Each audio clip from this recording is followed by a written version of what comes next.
Switching from Total Wireless to Visible is straightforward, primarily involving number porting and eSIM setup.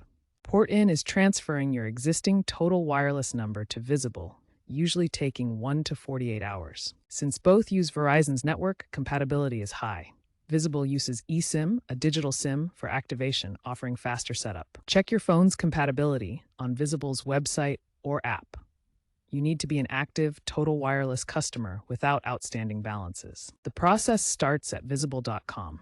You will be asked to enter your Total Wireless account details for port in. Activation can be as fast as 10 minutes using the mobile app. Visible offers a core unlimited plan for $40 per month, which includes 5G data, calls, and texts. There's a one-time $40 activation fee that applies, but it's fully refundable if the port-in process fails. Recent updates include enhanced eSIM activation workflows that reduce setup time, plus port-in incentives like one-time credits and 24/7 support chat for any issues. For port-in, you can expect most transfers to complete within 48 hours, though occasional delays may occur during peak seasons. Visible emphasizes no data throttling and no ads, ensuring a smooth and uninterrupted experience.